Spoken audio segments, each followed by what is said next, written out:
Zettel für den langen Weg. 2 Flaschen Whisky für die Zeit. Und ich date gern habe, du bist dabei. Maria geht, fahrt mal weg, ist weit. Wann ich geh, ich werd dir fehlen, wann ich geh. Du sehst nicht mehr, was ich mach, du sehst nicht mehr, wie ich lach. Ich werd dir fehlen, du watsch sehen. Hab kriegt mein Zettel für den langen Weg. Du schönste, als mir finden kann. Es hat Maria und Dale ganz wunderbar. Hass ich dir den weißen Dank. Wann ich geh, ich werd dir fehlen, wann ich geh. Du sehst nicht mehr, was ich mach, du sehst nicht mehr, wie ich lach. Ich werd dir fehlen, du watsch sehen.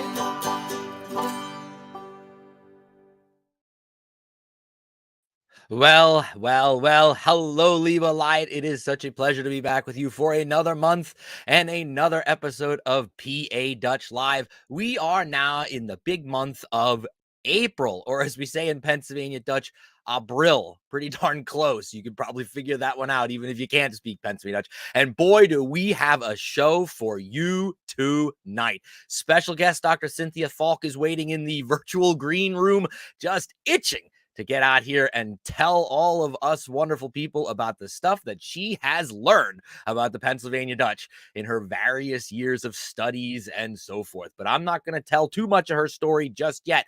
We always like to start each episode out the same way. Wherever you are watching from, if you're on the YouTube channel or if you're watching on Facebook or Twitter, let me know where you are joining us from. Please put in that comment section. I don't care if you're joining us from the West Coast of the United States or if you stayed up and it's after midnight in Europe and you're joining us. Please let me know where you guys are from. Let's give some shout outs to some people that are already chomping at the bit. We welcome back, and she's joined us, I think, every month that we've been doing this, and that is Dolly Moyer joining us from lovely big city of Fleetwood, Berks County, Pennsylvania.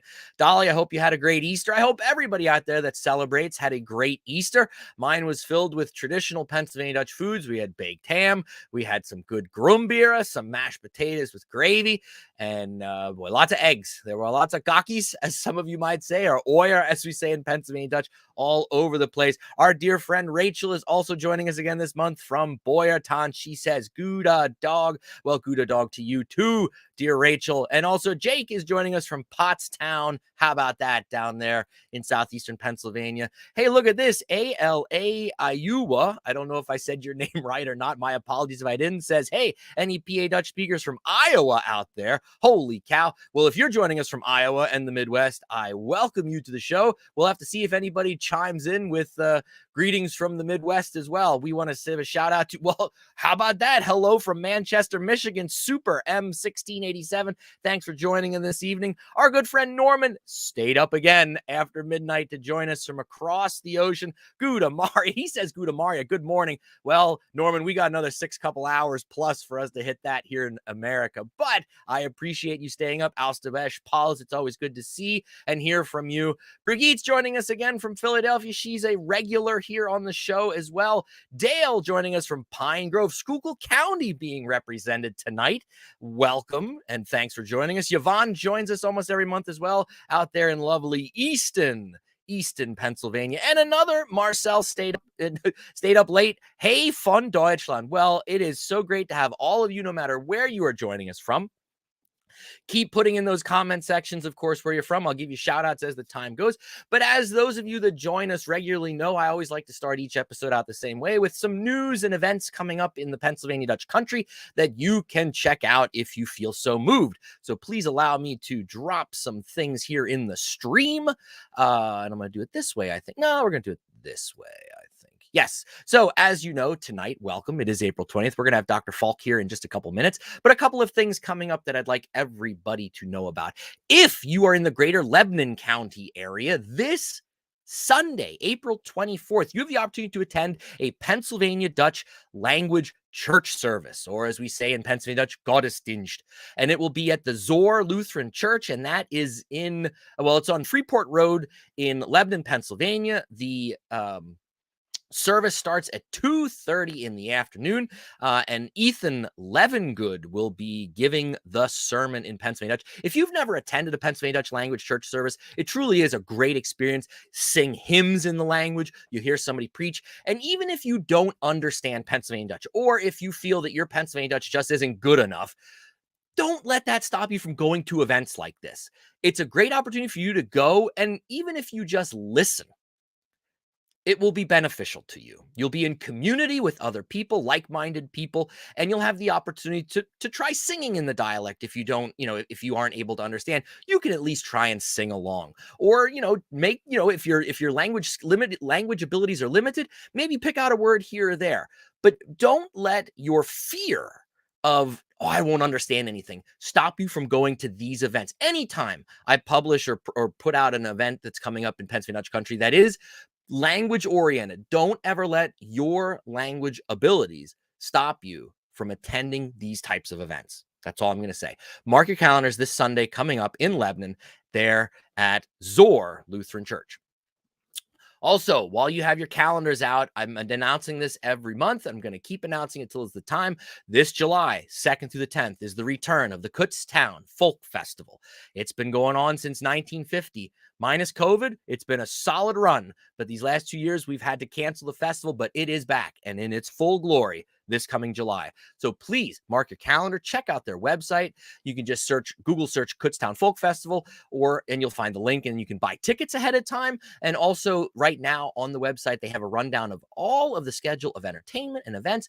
And here's a little sneak peek. Next month in May, I will be welcoming back Heather Zimmerman, the director of the Kutztown Folk Festival. And it's going to be, next month's episode is dedicated to all things Kutztown Folk Festival to whet your appetites, so that you want to jump in your car come July and drive to beautiful Kutztown, Pennsylvania to join the fun at the Folk Festival. A couple of books that have recently been published, I think maybe some of you might be interested in purchasing, and these are both available through the Pennsylvania German Heritage Center, Cultural Heritage Center at Kutztown University. The first one is all about our good friend Eric Claypool, a very well-known barn star, hex sign painter in the northern Berks County region. A recent publication has been put out, 100 barns, selected works of Eric Claypool from the years 1972 to 2022. That is available on the PGCH's website. You can just search Pennsylvania German Cultural Heritage Center at Kutztown, and you can find this publication. Eric's a really great guy, and the photography is wonderful in this book. There's another book that the center has recently put out. This is one of their, every year they put out an annual volume that is for purchase, and this year's, I believe it's this year's, or might even be left over from last year, but it's Barnstorming in Eastern Pennsylvania and Beyond by Jeffrey Marshall, a book that takes an in-depth look at the barns of Pennsylvania Dutch country and throughout southeastern Pennsylvania. So if you're interested in looking for some new reading material, there are some opportunities for you to check out. Again, the first one was the Barn Stars selected work of Eric Claypool, and then also the new book on barnstorming in Eastern Pennsylvania and beyond. Check those out via the Pennsylvania German Cultural Heritage Center. We also have a shout out from, he tells ALA we talked to that from Iowa. He says, "Hey, good to be here. Thanks for your videos. I'm about a month into studying PA Dutch. That's great. I'm so happy for you that you decided to learn some Pennsylvania Dutch. And even though you just started, you've entered into a journey that I hope will be very rewarding for you. Keep checking out the stuff we're posting there on the YouTube channel for more learning materials and opportunities." And finally, our good friend Carol joins us again this month from beautiful downtown Burnville. Carol, are all your flowers in bloom there in your flower beds there in your house at Burnville? You have to let us know. It's a little bit warmer there in Burnville than where I live up here in the mountains of central Pennsylvania. Paul is also joining us from Dorr, Michigan. Dorr, Michigan. I don't know where that is, Paul, but I'm glad you're with us this evening. Thanks for joining the show. All right, I've spoken enough. Dunavera. Oh, and one other shout out just came in. Dr. Hiram Smith, professor of languages at Bucknell University, but also an avid Pennsylvania Dutch fan and scholar, is joining us from the town of Lewisburg, Pennsylvania, there along the beautiful Susquehanna River in central Pennsylvania. Hiram, I'm glad you're joining us this evening. All right, now, without further ado, tonight's guest, I have to tell everybody, I have these ideas in my mind of people that I could invite onto the show. And I never know if people are going to say yes or no, right? I see a book and I'm like, oh, whoever wrote this book, I don't know them, but this book is really interesting. I wonder if they'd be willing to come on and talk about their stuff with our audience. And, when I come up with these names, I usually send out, I just take a shot in the dark and I send the author an email and say, hey, I run this internet show. How about, would you be interested in coming on? And to be all honest, and sometimes they say no. Sometimes they don't respond at all. But sometimes they say, yeah, that sounds like fun. And luckily, our guest tonight, Dr. Cynthia Falk, professor at the State University System of New York at Oneota. Dr. Falk will correct my pronunciation on that town all those towns up there in that part of New York kind of have, I don't know, names that are kind of tricky to say sometimes. But she wrote a book at one point in the past. We'll talk about this tonight, The Architecture and Artifacts of the Pennsylvania Germans, and I'll let her talk much more about that. But she said yes to my request, and she is joining us tonight. So without further ado, let me welcome. Good evening, Dr. Falk. Thanks so much for joining us tonight. Thank you so much for having me. So Oneonta, even though it looks like one Anta or something like that, SUNY Oneonta is where I work. I'm from Cooperstown, though. That's where I'm coming to you from tonight. Hey, how about that, Cooperstown, where the Baseball Hall of Fame is? Yeah. Yeah, exactly. All right, Dr. Falk, before we go any farther, let's tell the audience just a little bit about like your background. Are you Pennsylvania Dutch, or what are your connections to Pennsylvania Dutch? Well, so this is sort of a twofold story. One is I am, but I am not Pennsylvania Dutch. My mom's family, her father was a Kraus, her mother was a Steinbright. They both came in the 19th century in a rather odd period before the 48ers, but after what I tend to think of as that initial Pennsylvania Dutch immigration. So definitely German roots. How you want to classify them is, up to you, I suppose. But the other thing that, I want to say about this study is that I have always chosen to study things that are close to home for me. And so when I was working on this project, I was living in Westchester, Pennsylvania, in Chester County. And I was looking for a topic to do first my master's thesis and then my dissertation at the University of Delaware on. And so first, I saw somebody was from Pottstown.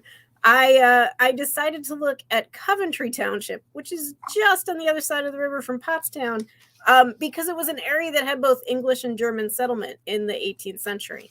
And so that's sort of where this got started, with this topic that was very close to home for me. And it's just continued to grow from there.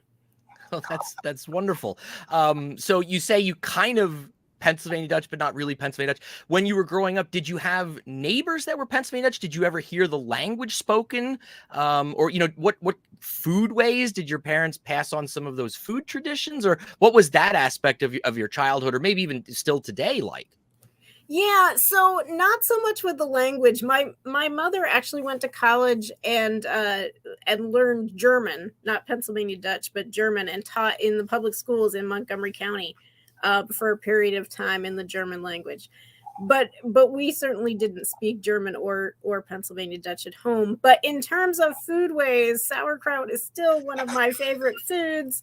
Yeah, there's definitely a little bit more there in terms of, other cultural traditions. Well, that's cool. We have a foundation now. We know a little bit about Dr. Falk here. So let's pull in your presentation, and I'll kind of turn the show over to you. And if anybody out there watching has questions or comments, of course, put them in the comment section, and I'll flash them up for Dr. Falk to see and hopefully be able to answer if you have any questions. But Dr. Falk, the floor is yours.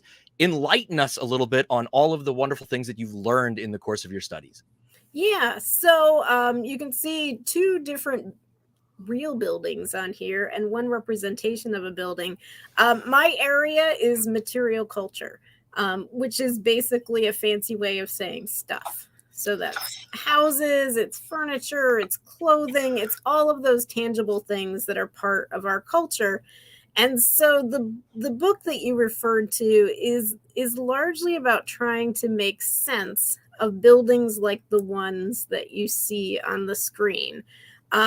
I was sort of squarely set in the 18th century, right? The period, including the Revolutionary War, but going shortly after that. And people who had written about these types of buildings before me, as they tried to interpret them, were convinced that when you saw these large 2-story stone brick symmetrical buildings that people were living in, that they suggested that German speakers had assimilated to English ways. And as we think about architecture, traditionally in North America, we call this style Georgian, after the King Georges. That's a whole complicated story in and of itself, as we know that the King George actually came from Hanover. But regardless, there was a sense that these were English buildings. And so what I really wanted to look at, because there's a bunch of them. I mean, if you're in Pennsylvania, this is probably a fairly familiar form to you. So familiar that Fraktur artists, they put these on things that they were producing as sort of the epitome of a house. So I wanted to dig deeper into the ethnic roots of these and see what people were actually trying to communicate through them. And, in doing that, a couple things became clear. The first is, there we go. The first is that these truly were extraordinary buildings. We're really fortunate in Pennsylvania that there's this amazing tax record. The federal government attempted to collect a tax on houses in 1798. Never actually got collected, but they sent assessors out, and those assessors started to look at buildings, jot down things about them, how many stories, how many windows, what were they made out of, were they owner occupied? And what we know from that is that the average house in Pennsylvania at the end of the 18th century looked nothing like the houses that I just showed you, right? It was likely log, it was likely 1 story, it was relatively small, and you can see, and these just don't survive very often today, but you can see some examples on the screen of ones that have been preserved over time.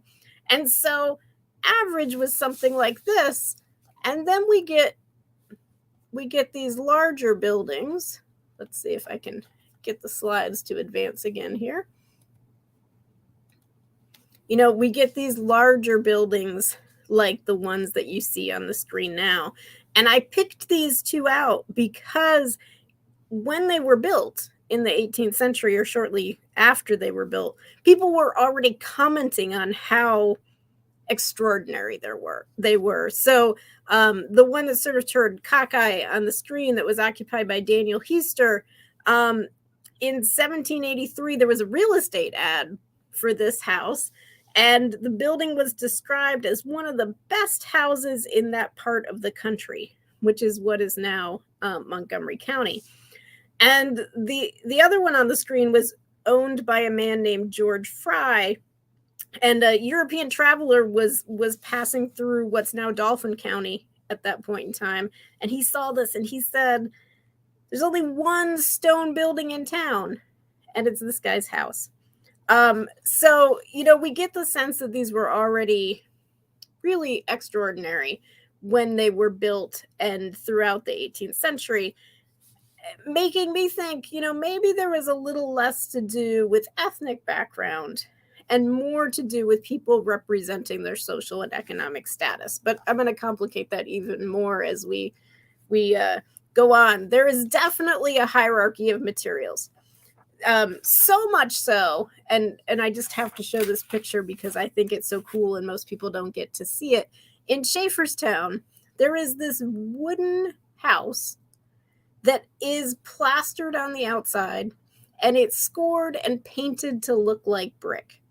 There is definitely this sense, right, that there's this hierarchy of materials: log, potentially, and then maybe frame, and then stone, and then brick. So if you want to make a big deal of yourself, having a masonry house, particularly having a brick house, but having a masonry house is one way to certainly certainly do that.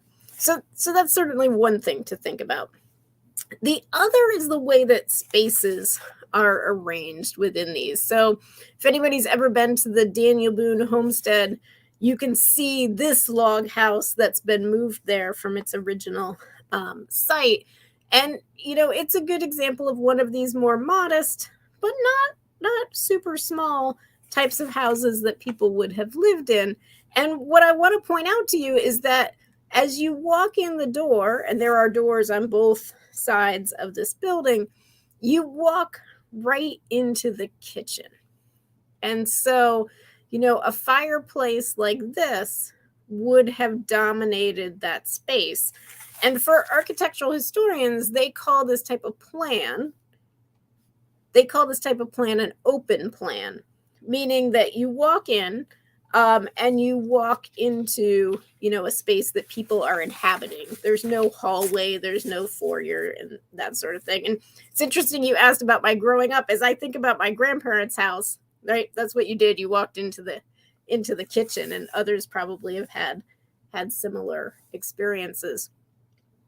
The other thing that's interesting about these Pennsylvania German houses is how they're heated, because you may be able to make out here, if you're used to looking at floor plans, that there is a fireplace in that kitchen, but there's not a fireplace in either of the other rooms, right? So here's our kitchen fireplace, but there is, if you look at the right side of that fireplace, you can sort of see a hole in the wall.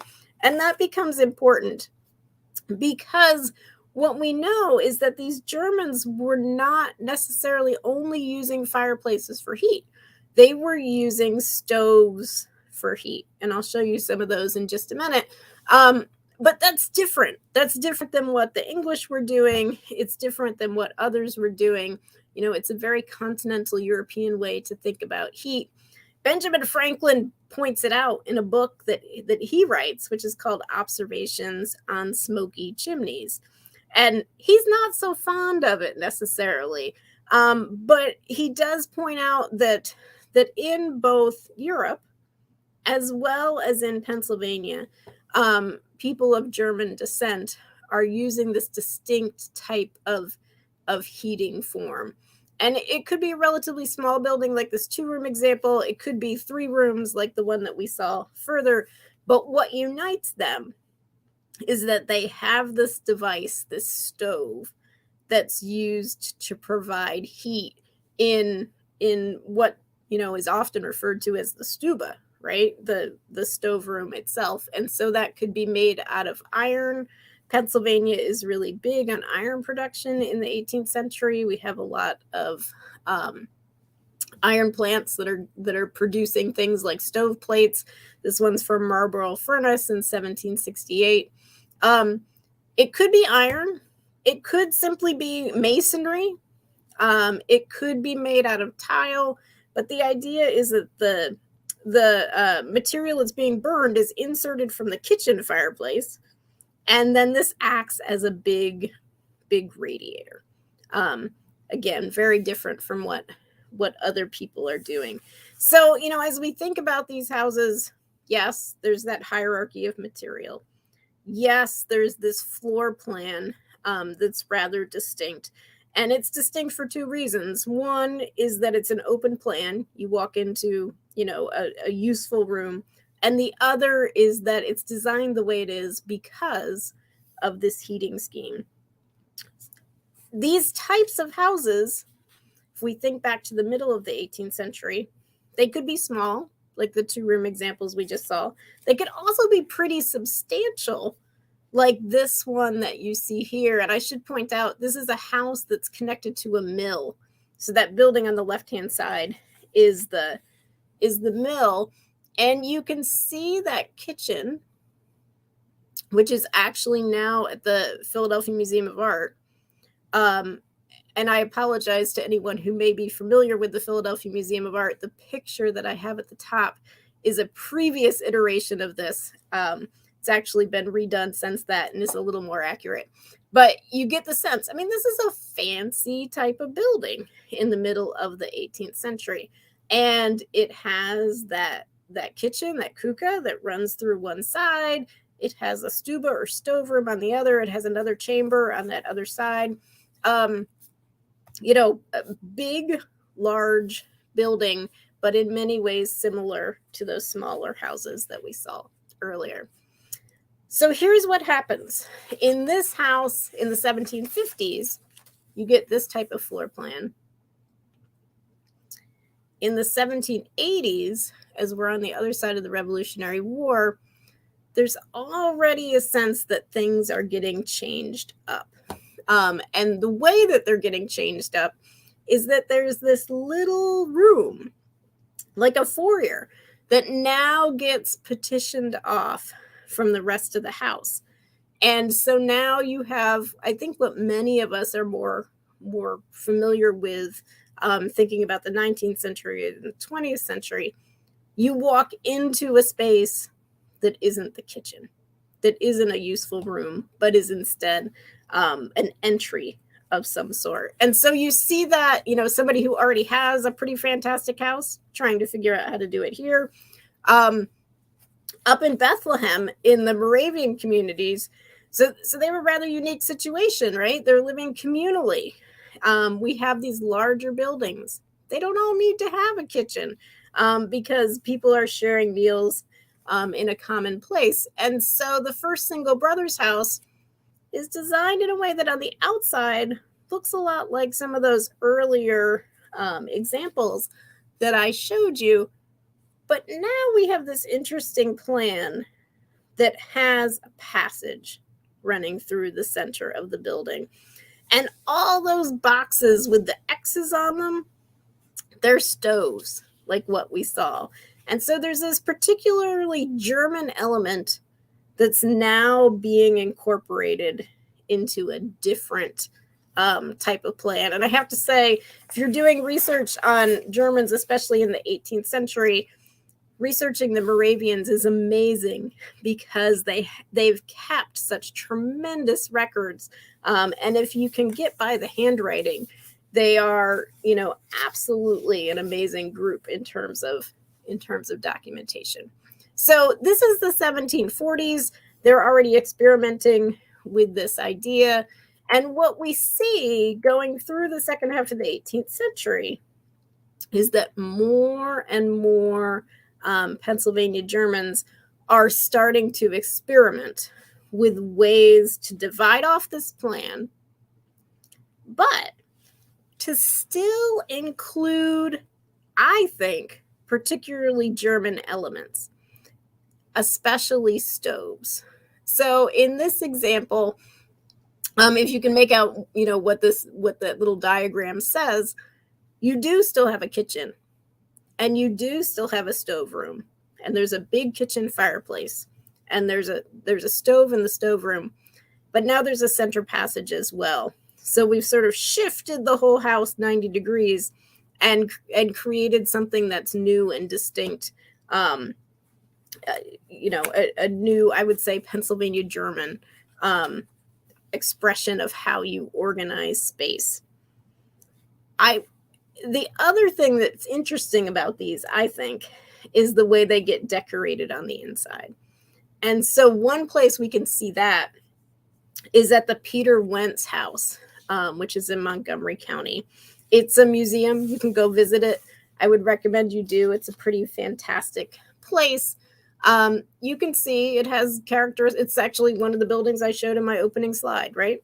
2 stories. It's masonry. The stone is actually squared off into blocks. It has that center passage running through it. It also has a kitchen that's pushed to the back, and it has a stove room that's pushed to the front. It has a secondary kitchen out behind it. So it epitomizes several of these trends that we've talked about. And before we look at the inside, one thing I want to show you is another Frocktor, which someone commented on earlier. We think that the artist who did that first one and the artist who did this one are the same person, Melchior Schultz. Melchior Schultz actually owned this house after Peter Wentz. So I think it's really fascinating. This was probably made for his future wife. It's now in the collection of the American Folk Art Museum in New York. And so it seems he's either depicting his own home, or depending on the timing, which we don't quite know, he's depicting what he wants his new home to look like. And it's part of this same, the same sort of aesthetic that we've been talking about. So that's the Fraktur. I have one quick question for you. Yeah. That I was thinking of, Dr. Falk. So these Germans lived in connection with, there were English people around them in the communities. Was there things that the Pennsylvania Dutch did in design of homes that rubbed off on the English, and vice versa? Was that cross-cultural pollination happening, or were the Pennsylvania Dutch pretty much, this is how we're building our homes, this is what we're doing? No, I think you touch on, what my big point is. I think there is a cross pollination, right? And I think the Germans are picking up some things from their English neighbors. I think long term, the English are picking up some things from their German neighbors as well. And stoves are actually one of those, right? So Germans are using stoves in the 18th century. Everybody's using stoves in the 19th century. Is there a direct connection? Can I point to a source that says, hey, my German neighbor was doing that? No, except that Franklin knew it. He knew it in the 18th century. He may not have liked it, but he knew it. And so I think, yes, there's definitely a cross-pollination going on here. And people are conveying all sorts of aspects of their personal identities through the buildings that they choose to live in. So note in this, the bright colors. We know that bright colors are associated with Fraktur. We have the yellows and the reds, particularly in this. And then get ready for the next slide, because this is the inside of the Peter Wentz house. And you see, and so one of the things that's fantastic about this building is that they've had paint analysis done. And so they have a really good idea what things looked like in the past. And so the use of that bright yellow, and particularly the use of the red underneath the chair rail with painted polka dots downstairs. Upstairs, a more, even elaborate pattern that has these sort of diamond shapes with squiggles in the center. That seems to be something that Germans are really keen on. And in fact, there's a traveler who's going around Europe, and he's going around America. He's from Europe, and he says everything in German houses is daubed in red. Well, maybe this is the type of thing that he was talking about. He may have been talking about something more like this, because in that same house, this is the kitchen, and it's not red, but it is polka dots floor to ceiling in this particular room. And you can see, if you look in the back of that fireplace, that there is that opening for the stove that's in the front room. And this does seem to become a theme. This is another example that's been restored based on paint evidence. This is that same house where they painted the plaster to look like bricks. Well, they painted their kitchen to have these fanciful designs as well. In your research, Dr. Falk, we look at this, and for those of us that are Pennsylvania Dutch, we see these images, and it's like, oh yeah, that to us that makes sense. Like we're used to seeing this, whether it's on furniture or on the wall. Why do you think we as a culture did this? Was it purely for decoration purposes? I mean, and maybe what's your take on it? Like, why did we do this? I think that's an excellent question. And, I think we can speculate quite a bit. I mean, I think it is decorative, right? I think there's something to be said for the fact that people from different parts of the world appreciate different types of decoration. And in this case, it seems like this more lavish type of decoration was popular. But I think there's something else going on too, because during this period, not necessarily in the kitchen, but in a formal space like this, English folks may very well have been using wallpaper to achieve to achieve patterning as well, right? Different type of patterning, different way to apply it on the wall, but I think there is, this is different, but unlike our colonial revival houses, it's perhaps not as different. It's different medium, different way of achieving it. But yeah, I mean, people in the 18th century generally, if you think about lighting levels and the like, lived in pretty colorful patterned worlds that we may not appreciate in the 21st century, really. But yeah, you raise the hardest question for people in my position to answer, and that is, why do people like what they like? And it's really hard to know the answers to that. It is, and it's hard to explain, like, from someone from the culture like myself, that when I see a hex sign or when I see, imagery like this, there is something inside me that says, I like that, or Right. I can associate with that. And if somebody asks me to explain that to them, I don't know how to put that into words. It's, to me, that's visually pleasing, and to the next guy, it's not. It's funny how you think about that stuff. Yeah. And so I'll show you one more example, because the other thing, as I was doing this, I was really interested in, was religious affiliation, right? And there, there is this sort of, I think, question for all of us who are interested in Pennsylvania Germans. Did the plain groups, the Mennonites, the Brethren, eventually the Amish, did they embrace these same lavish interiors with bright colors that their Lutheran and Reformed, counterparts did? So this is the Eshelman House. It's privately owned. Last I saw it wasn't in great condition. It's in Lancaster County. It is, you can see from the plan. I mean, it starts becoming redundant, right? Here's the center passage. There's the kitchen in the back with the fireplace. There would have been a stove room in the front. This is the kitchen on the left-hand side of the screen. And clearly a lot of stuff has been whitewashed. But if you look at the top of the fireplace, you can see some polka dots, right? And you have to wonder if this whole room wasn't treated in the same way. And, as we think about built-in furniture, great corner cupboard, pretty elaborate, certainly classically inspired, with the arch and the keystone at the top. And that's part of this house as well. So it does seem like, even among some groups who we think of as being more simple in terms of their aesthetic taste, embrace some of the same stuff as well.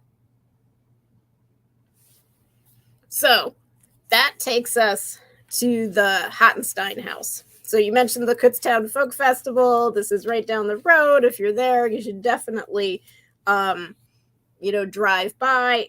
This is 1783.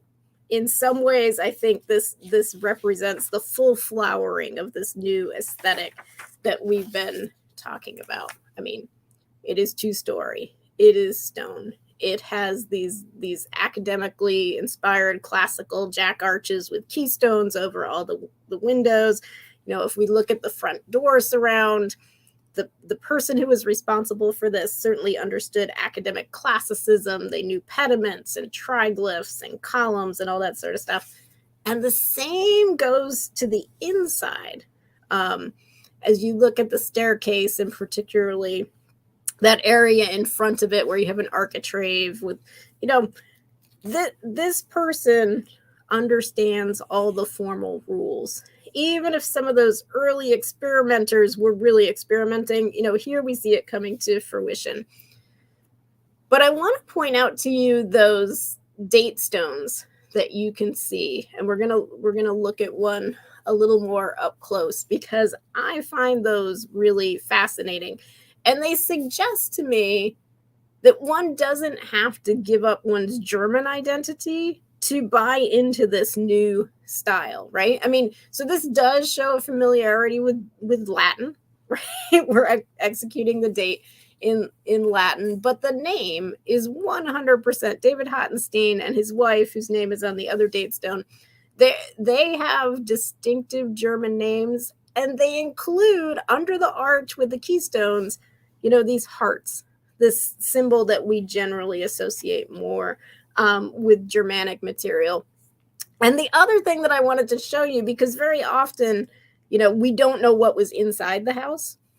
In this case, we know what was inside the house. We know that this shrunk actually predated the house by 2 years in terms of its construction, because it's dated as well. And it's just a great example of how you combine things to create what is new. This idea of cross-pollination that we talked about earlier, that is, to me, everywhere in this thing. David Hottenstein's initials are on the top of it. It has this scrolled pediment, and it has the shell that we think about as being, part of the very fashionable Philadelphia Rococo style in the 18th century. And yet it has things like inlay with flowers, and even a cricket is part of the inlaid design. Things that are not what you would typically find if you were to go to Philadelphia during the same time period. So it's just this interesting combination of different elements that come together to make this new style of house. And the woodwork in this house was blue. And so while the house still stands just outside of Kutztown, one of the interiors from the second floor has been relocated to Winter Museum. And that's what you're seeing here. And it's really so emblematic of the Pennsylvania Germans that it's used as the backdrop for the Pennsylvania German collection, which is what you see here. And so we have our Fraktur and our painted chests. And of course, they fit seamlessly, even if we were looking at the outside and saying, but that looks like an English house. There are things about it that are definitely not. While you have that image up, I do have a quick question. So you've done a lot of research also in furniture and things like that. So the hope chest that we see there, I grew up in an old farmhouse, and on both sides of my family, mother's side, father's side, everybody had a hope chest. A blanket chest, hope chest, whatever you called it, cedar chest. Some of our older ones, excuse me, some of our older ones were decorated, hand decorated, and then other ones that were newer weren't. They were more plain. Right. And this is a question just because I don't know the answer. I'm curious. This type of a chest, is that unique to the Germans coming to America, or did other ethnic groups also have these in their homes? If we're talking 18th century, is this unique to the Pennsylvania Dutch or not? So if we took a step back even further and went to the 17th century, it's not unique. So people from a variety of different ethnic groups, they have chests. What the English tend to do is that they move toward chests of drawers or bureaus. The precursor to our bureaus of today. What the Germans do is twofold. One, they develop these shrunk. Now, the Dutch do something very similar. They have kasten, which is like a wardrobe, right? You open this up and there are shelves and there are hooks and that sort of thing. So that's one form of furniture, but they also keep their chests. And while earlier chests may have been hardwood, these are softwood, right? They're not great wood. They received all of their embellishment through paint. And that part of it, the decorative part of it, just like the kitchens, just like the bottom parts of the walls, that seems to be more distinctive to people of German descent. And so to elaborate on that, I'm going to skip the books and come back to them in a minute, because the work that I'm doing now, so I mentioned at the beginning that I like to do research close to where I am. And so I've sort of moved on and started to look at things in New York. There is this really interesting group of Germans who come to New York in 1709. We could spend a whole nother episode talking about them. But they also produce painted furniture. And you can see a detail of one of their chests with a name that doesn't seem quite so German, right? but a design vocabulary that is very much Germanic in origin, that came out of the Schoharie Valley up here in New York, where some of these Germans settled. And so in New York, I think you even get, to get to your question about cross-pollination, I think you get even more, because up here, of course, we have this German group. We also have the Dutch, we have the English, we have the Haudenosaunee. We have a very mixed population right up through the Revolutionary War. So you get things that look like Fraktur in the 18th century, but which are entirely texted in English. Which you wouldn't necessarily see in Pennsylvania until later.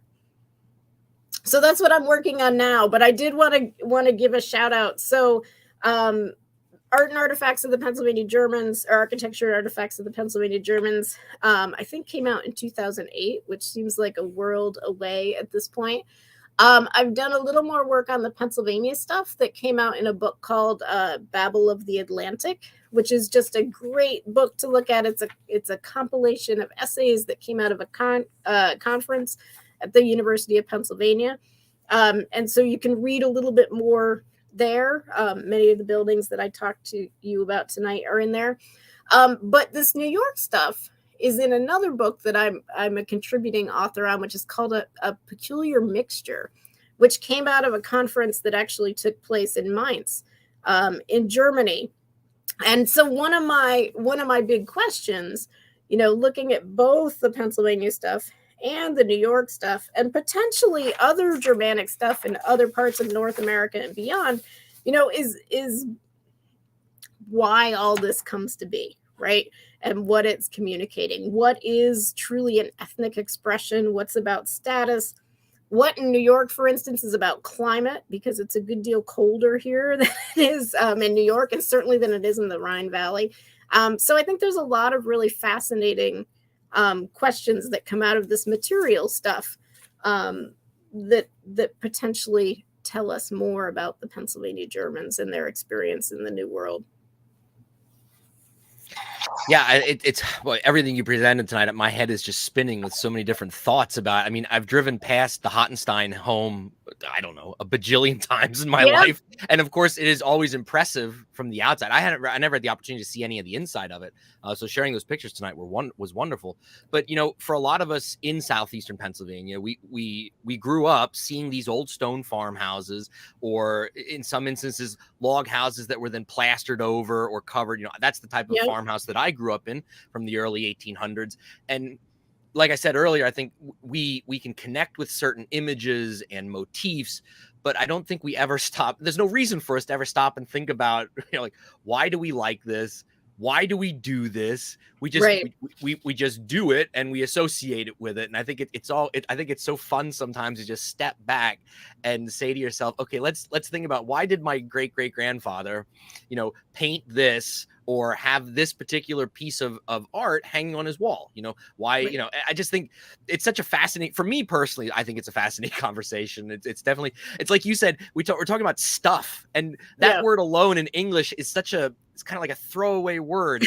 It can be used for anything, but yet without stuff, like, stuff is what makes a home. Right? When you think about it, I mean, of course, the people make the home. However, it's the stuff that you are surrounding yourself with that is your way of expressing yourself, whether it is art or whether it is a hope chest or a piece of Fraktur hanging on the wall. And I just think it's such a fascinating look at least our culture and how we, as the Pennsylvania Dutch, have decided to express ourselves in that way, which is unique from the other ethnic groups that we were surrounded by or mixing with or intermixing with here in colonial America. Yeah. And I mean, it's interesting, if we think about these and we think about the painted chests in particular, and potentially the painted interiors, I think the earliest documented painted chest from Pennsylvania is about mid 18th century. So there had been Germans here for a long time by the mid 18th century. And maybe they were using painted chests and they just don't survive. Or maybe they were using these hardwood chests that had a longer European tradition. But the fact of the matter is that this decorative form flourishes in the years between the 7 Years' War and the end of the 18th century. and even into the 19th century. And it does suggest, that there is among this group this desire to remain distinct, and to perhaps even overemphasize these sorts of ethnic characteristics, and pushing that forward. If you look at when this stuff has become collectible, right, you could do the same sort of analysis in terms of I think Pennsylvania German history, right? That like the 20s and the 30s, this stuff is really popular. Not so much during the World Wars for, I think, obvious reasons. But then again, coming out on the other side by like the 70s, there's a renewed interest in the painted furniture. And, it's just sort of interesting to think about what all that means. Yeah, I agree, and we could probably have another hour-long discussion on your thoughts on that, and I'm sure there's a lot of people watching the show tonight that probably have their own thoughts on all of this as well. Did you have anything else you want to share with us tonight, Dr. Falk? No, but I'm happy to entertain questions if anyone. Yeah, I've been watching the chat, and nobody's. I think you have them so focused on the presentation that there haven't really been too many questions, or actually any questions asked. The one thing that you were talking about, the Schoharie Valley, Pennsylvania, well, the Germans there, Laura mentions here, and this is true, there was a group of them that immigrated from New York down into Pennsylvania, and probably the most famous person to come from that group would be Conrad Weiser. Absolutely. So I think a lot of Pennsylvania Dutch people maybe don't even have a knowledge of that group in upstate New York. We were all coming from the same regions of Germany when we came over here originally. It's just some went into New York and some went to Pennsylvania. So yeah, I know. I know of the group. I don't know a lot about the group specifically and how they carried on their culture in New York, how different from how we, of course, carried our culture on here in Pennsylvania. But Laura also does ask, are there any other book suggestions minus the ones that you already mentioned tonight? If you're interested in furniture, particularly, Winterthur Museum did an exhibit called Paint, Pattern, and People, and it would definitely be worth getting a copy of that. I actually attended a webinar earlier today about a book that I know as the Picture Bible of Ludwig Denig. Yeah, which has recently ended up in a museum collection and is undergoing conservation. And so it's receiving a lot of new attention. Again, Don Yoder had done a great publication where he, translated all the material in it. But it's another great, if you're interested in this visual stuff, a great source. Dolly asks the question, is there any significance to the first and second floor exterior window shutters being different colors? Oh, at the Peter Wentz house. Let's see. We can go back and perhaps see what that looks like. I mean, most of these buildings would have had shutters. They're, a very practical thing in a world before screens, for instance. No, again, in this case, I don't know if this is based on their paint analysis or if this is some level of speculation. If we went all the way back to the beginning and looked at that first Fraktur, the door is actually painted this way as well. You can just make it out on this one, as you can see that the door, although there's no shutters on the windows, has red and green as it's been illustrated here. So yeah, I think it's about a use of color, but I'm not as certain about the historicity in this particular case. I had one other thought I was thinking of too, while seeing these photos and thinking about our ancestors. Paint was paint expensive back then, and if we're talking about brighter colors, this was an investment as well, not just a way of showing their showing whatever they were trying to show. Or am I wrong about that? No, paint was expensive, and certain colors have more meaning than others, right? So red is typically made from iron oxide. It's historically one of the cheaper colors to get because there's rust, iron oxide everywhere. But that blue interior, right? Prussian blue is a new color in the early 18th century. I had never given any thought before just now to the fact that it's called Prussian blue, but maybe there's something to that as well. But, this is a color that denotes status, right? This is a pigment that you have to obtain. You can't, it's not made from found material. So yeah, paint is definitely expensive. And when you get these lavish colors, you're talking about imported pigments, and somebody with the knowledge to mix them and apply them so that they look great. All of that speaks to something as well. One last question here coming in. What is your take on the use of the heart motif from the Pennsylvania Dutch on furniture? What's your interpretation of that? I'm hesitant to jump in on that. People have posited, I'm sure you all know, all sorts of meanings for various symbols, often traced to Protestant religious traditions. I don't know. I mean, a heart to me is always associated with romantic love, but whether that's what they intended it for, I don't know. Fair enough. Oh, there's one other quick question just came in. Actually, I find this interesting too. Why do we see this style of stone and log houses built here during this period in Pennsylvania, but not the Fachwerkhäuser that were popular throughout Germany, from the same time period? So I think the reason for log is that there is so much more wood here than there would have been in continental Europe by the 18th century. I mean, we're starting, it's more acute in the British Isles, but we're starting to see a wood shortage as you think about all the wood that's been used for building, but also for burning, right? So I think part of the reason why we see log is that, one, it's easier to do, right? You don't have to be quite as skilled at joinery, although you have to be a pretty good joiner to build a log house. But there's lots of wood. And so I think that's why more of that. Why stone? Definitely on this side of the Atlantic, there is a hierarchy of materials. And if you can get stone for its durability and probably its insulation qualities as well, that's what you do.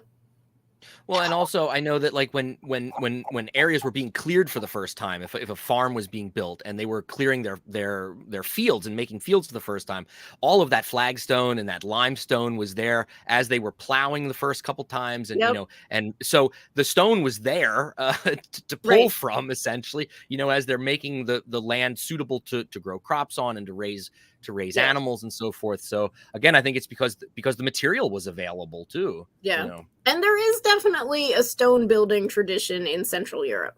I mean, we shouldn't forget that this wasn't something new. And in fact, some of the better buildings in Europe would have been built of stone. Dr. Falk, this has been an absolute joy to have you on this evening. I want to have you back at some point in the future, because I think there's other things we could really dig our teeth into. Because we really didn't get a chance to talk too much about. I mean, we did talk about furniture, but I think there's stuff to be said there, and also how we could talk sometime in the future maybe about how these people lived. I mean, it's great to see these homes and say, oh, this is the kitchen. They had this stove room, but what were their lives like? Because I think the one thing I think we always forget, given the era that we live in, is how dark their homes would have been, and like how dark life was once the sun went down at night. I just don't think we think about our long winters here in Pennsylvania, and I think we often it's easy for us to lose sight of that because of the modernity that we live in and the ability to just flick a switch and there's always light, so all those things I think are interesting topics to maybe talk about in the future too. So if you're game, I'd love to have you back sometime in the future. I'd love to come back. This was a lot of fun. Well, I really appreciate it. Thank you so much. And everybody, I'll have a link to Dr. Falk's book that was mentioned earlier, and I'll put other links to some of the things that she mentioned as well in the show notes and on the Facebook pages in the days to come.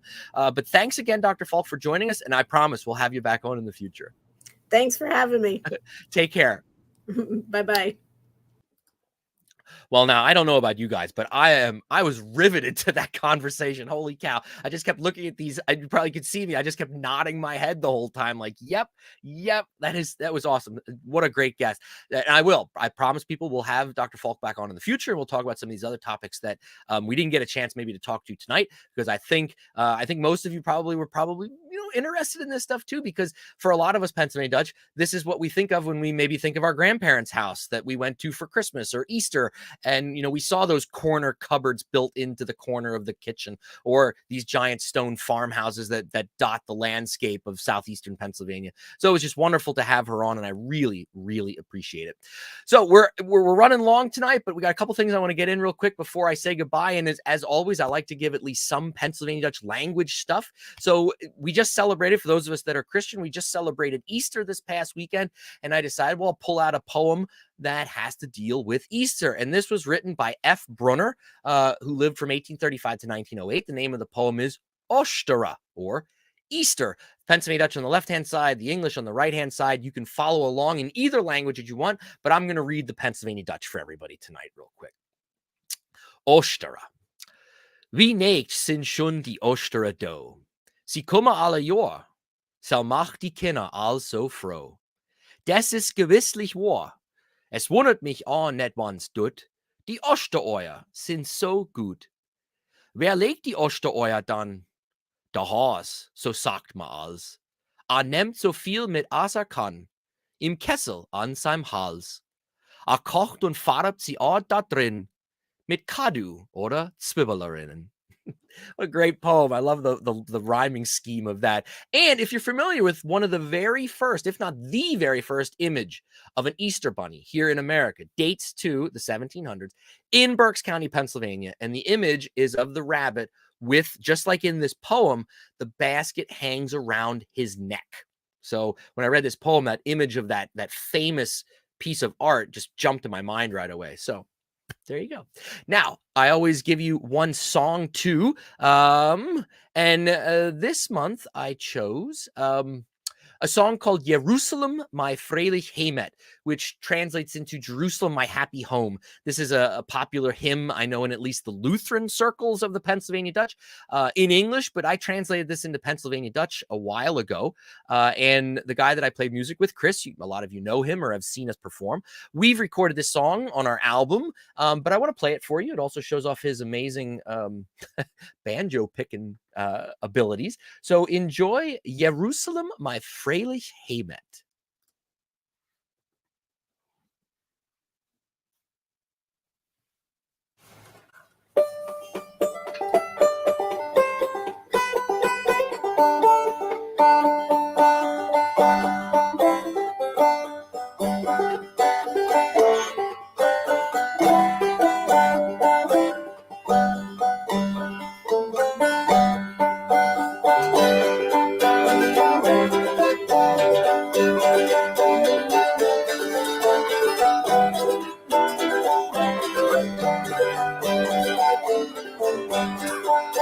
Jerusalem, my freilich Heimat, soll ich zu dir kommen, wann soll mein Stadion denn, habe dein Fried, wann soll ich sehen, o freilich habe von der Heilige siehst, lieblich Grund, in dir kein Stadion kann ich wieder kein Brauch, kein Ach, kein Blau, ihr Gott und ihr Mut, ich glaub, sind alles so bring, dort wach sie so lieblich Blumen, da gezählt sie.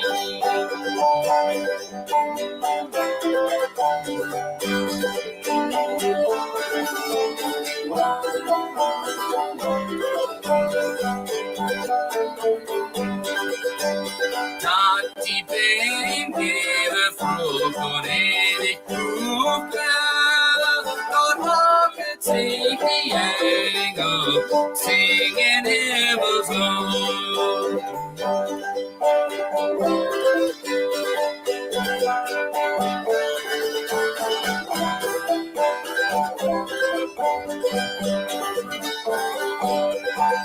Jerusalem, my freilich Heimat, da will ich mit Gott sein, den mein Trauer denn, habe dein Fried, ich will sehen.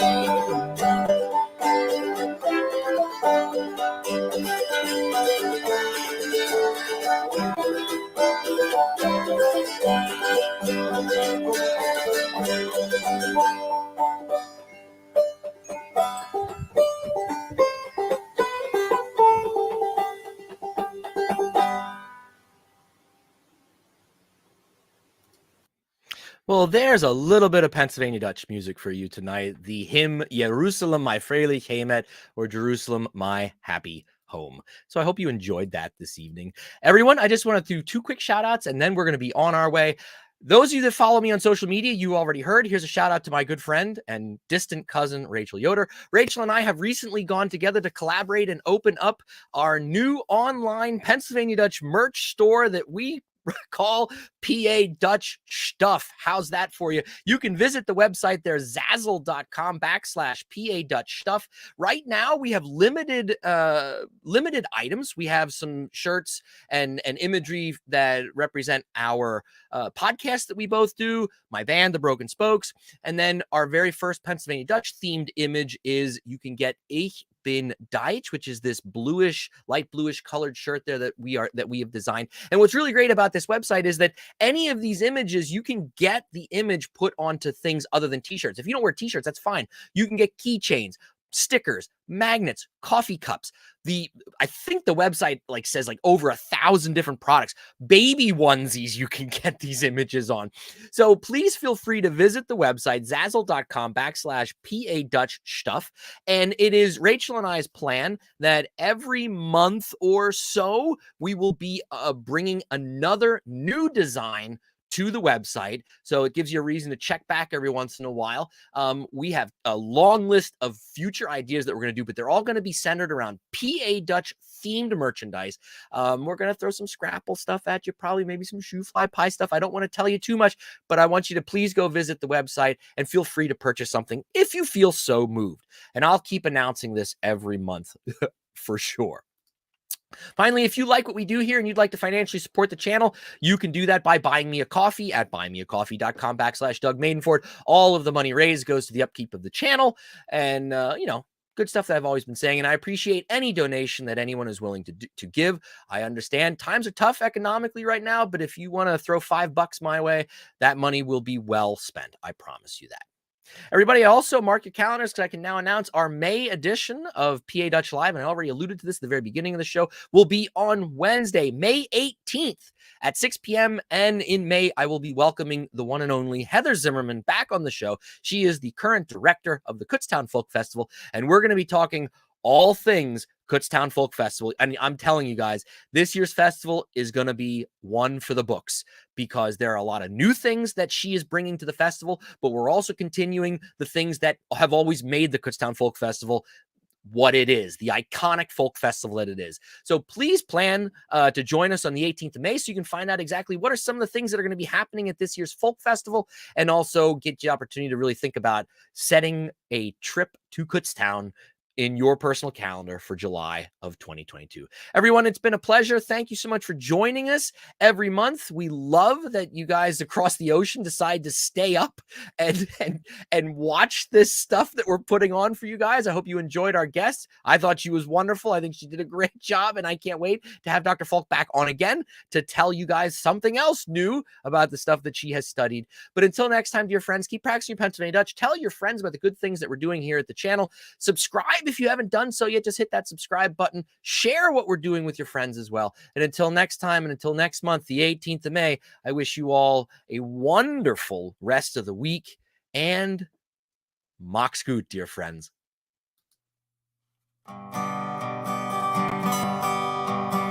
Mach's gut zu dir, mach's gut zu dir, mach's gut zu dir for now. Unsere Zeit ist all und so es ist, mach's gut for now. Hoff wieder mit dir zu sein, hoff du bringst zurück ein Freund. Mach's gut zu dir, mach's gut zu dir, mach's gut zu dir for now. Unsere Zeit ist all und so es ist, mach's gut for now. Hoff wieder mit dir zu sein, hoff du bringst zurück ein Freund. Und so mach's gut, lieber Freund, mach's gut.